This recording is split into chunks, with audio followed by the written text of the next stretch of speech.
안녕하세요. 작은기업 사장의 도서관의 이국섭 사장입니다. 오늘 말씀드릴 주제는 코로나19로 정말 걱정스럽습니다. 대체 바이러스가 무엇이기에? 라는 주제를 가지고 말씀드리고자 합니다. 코로나19라는 바이러스로 세상이 정말 혼란스럽고 많은 분야의 사람들이 힘들어하고 있습니다. 저 역시도 마찬가지입니다. 사회활동은 거의 마비가 되고 경제적 손실이 너무도 크기에 많이 걱정스러운 마음이고, 제발 우리나라에서는 사망 환자는 발생하지 않기를 바라는 마음 간절하며 하루빨리 백신이 개발되기를 소망합니다. 백신이 개발되기 전까지는 무엇보다도 조심하는 수밖에 없고, 그러기 위해서는 손 씻기라든가 마스크 착용은 필수이고, 기침은 발꿈치로 가려서 하기 등 기본적인 위생을 습관처럼 유지해야겠습니다. 도대체 바이러스가 무엇이길래 이렇게 무서운 것일까 하는 마음에서 바이러스에 관한 자료를 찾아보았고, 그 바이러스에 대한 이야기를 해보고자 합니다. 병을 일으키는 대표적인 미생물에는 곰팡이균과 박테리아 세균, 그리고 바이러스가 있습니다. 미생물은 눈으로 볼 수 없는 작은 생물을 말하는데, 바이러스도 크기가 워낙 작아서 인류가 바이러스를 발견한 시기도 매우 늦은 편이라고 합니다. 바이러스는 박테리아와 동물을 포함한 동물과 식물에서 미생물에 이르기까지 모든 종류의 생물체를 감염시킬 수 있다고 합니다. 바이러스가 살아있는 숙주세포를 통해 증식하는 특성을 갖고 있는데, 숙주란 것은 어느 생물이 기대어 사는 상대 생물체를 말합니다. 인간을 포함한 동물과 식물, 세균, 곰팡이 등의 미생물까지 바이러스의 숙주가 될 수 있기 때문에 무서운 것이라고 합니다. 식물에만 감염되는 바이러스와 사람에게만 감염되는 바이러스, 그리고 인체 중에서도 간에만 또는 뇌에만 감염되는 바이러스 등이 따로 있다고 합니다. 이렇게 바이러스가 나뉘어지는 이유는 바이러스 표면과 세포의 표면이 열쇠와 자물쇠처럼 잘 맞아야 바이러스가 세포 속으로 침투할 수 있기 때문에 그렇다고 합니다. 이러한 바이러스가 우리 몸에 침투가 되면 우리 몸은 2단계의 면역 시스템을 발동해서 보호한다고 합니다. 1단계에서는 내추럴 킬러 세포, 즉 NK세포라고 불리는 림프구와 인터페론이라는 단백질이 그 역할을 하게 됩니다. 인터페론은 바이러스 감염세포가 아직 감염되지 않는 세포에 보내는 일종의 신호입니다.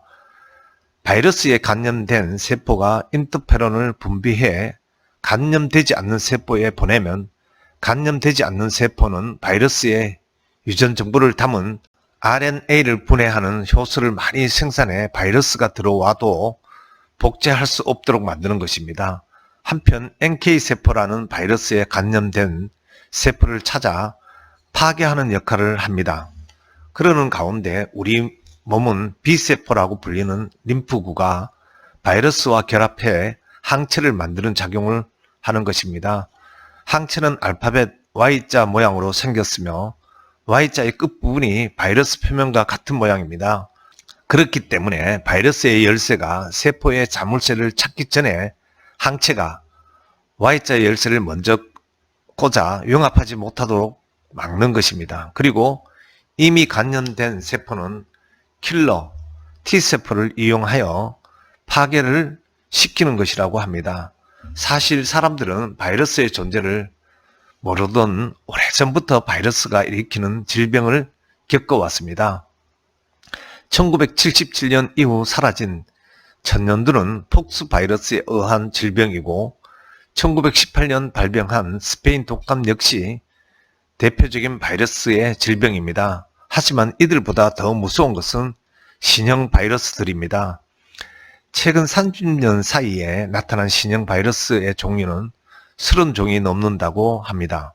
흔히 에이즈라고 불리는 후천성 면역 결핍증과 사스라고 알려진 중증급성 호흡기 증후군이라든가 신종플루로 통칭하는 신종인플루엔자 A, 그리고 조류인플루엔자 AI, 그리고 에볼라 바이러스, 메르스 코로나 바이러스가 있다고 합니다.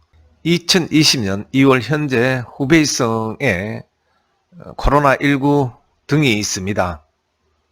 코로나 바이러스를 간단히 살펴보면 이 바이러스는 사람에게 일반 감기를 일으키는 흔한 바이러스 중에 하나인데, 이들은 사람과 긴 시간에 걸쳐 진화하면서 기침, 콧물 등의 가벼운 증상만을 일으켰습니다. 하지만 2003년 박쥐에서 사양 고양이로 전파되어 사람에게 넘어온 사스 코로나 바이러스나 2015년 박쥐에서 낙타로 전파되어 사람에게 넘어온 메르스 코로나 바이러스와 같이 유전자 변이를 통해 종족 간의 장벽을 뛰어넘은 동물 유래 코로나 바이러스도 있으며, 이들은 인간에게 치명적일 수 있다고 합니다. 과거의 전염병이었던 사스와 메르스와 같이 동물에서 사람으로 넘어온 것으로 추정되는 2019년 신종 코로나 바이러스는 폐렴 등의 심각한 호흡기 질환을 유발할 수 있고 사람 간 전파가 가능한 것으로 이야기되고 있습니다. 신종 코로나 바이러스의 전파 경로는 완전히 파악되지는 않았지만 독감과 같이 침방울 및 호흡기 분비물, 콧물, 가래 등과의 접촉을 통해서 전파되는 것으로 알려져 있습니다. 감염자가 기침, 재채기를 했을 때 공기중으로 날아간 침방울이 다른 사람의 호흡기로 들어가거나 손에 묻은 바이러스가 눈과 코 그리고 입의 점막을 통해 침투하여 전염이 된다고 합니다. 기침을 한번 하면 침방울이 전방 2m 내외로 분사된 후 중력에 의해 아래로 떨어지며 바이러스는 표면에 일정 노출 시간이 지나면 사멸하는데, 사람 코로나 바이러스의 경우 수성 용매에서 6일, 건조한 무생물 표면에서 3시간까지 생존 가능한 것으로 알려져 있습니다. 따라서 비말 감염을 피하려면 감염자로부터 2m 이상 떨어지고 마스크를 끼는 것은 필수입니다. 또한 스스로를 보호하는 방법으로는 아픈 사람과의 접촉을 피하고 씻지 않는 손으로 자신의 눈, 코, 입을 만지지 말고 최소 30초간 흐르는 물과 비누를 이용하여 손을 자주 씻고, 물과 비누가 없으면 알코올 함량의 최소 60%인 손세정제를 이용하시고, 외출 시에는 마스크를 사용하며 대중교통이나 지하철역, 그리고 쇼핑몰과 같이 불특정 다수와 같이 만나는 장소에서는 마스크 착용은 필수입니다. 현재 국내외에서는 기존의 항바이러스 치료제를 이용한 여러 치료법을 시도하고 있으나 아직까지 신종 코로나 바이러스 감염에 대하여 특화된 치료제나 확립된 치료 방법은 없습니다. 그래서 감염 증상이 나타난다면 병원으로 바로 가지 마시고 자가격리를 하시고 1339로 연락해서 선별 진료를 받으십시오. 결국 우리 스스로를 위한 길은 코로나 바이러스에 대한 공포를 함께 슬기롭게 극복하는 것입니다. 일단은 재반 예방 조처들을 통하여 서로가 서로를 배려하는 자세를 갖고 나 자신과 우리 모두를 위한 상생의 노력을 했을 때 공포보다는 희망이 찾아올 것입니다. 이런 혼란을 틈타 이기적 이익을 노리는 무리들로부터 휘둘리지 않을 이성을 갖고 판단력이 흐려지지 않도록 하여야 할 것입니다.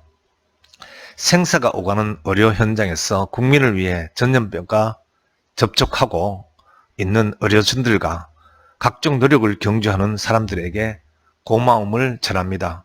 우리는 분열보다는 단결, 원망보다는 감사가 본시 우리의 DNA임을 잊지 마시고 좀 더 분발하기를 바라면서, 나로 인해 또 다른 매개체가 될 수도 있고 하니 나 자신부터 건강을 지키고 타인의 건강을 위해서 기본적인 위생을 습관처럼 유지해야겠습니다. 이것으로 오늘의 이야기를 갈무리합니다. 고맙습니다.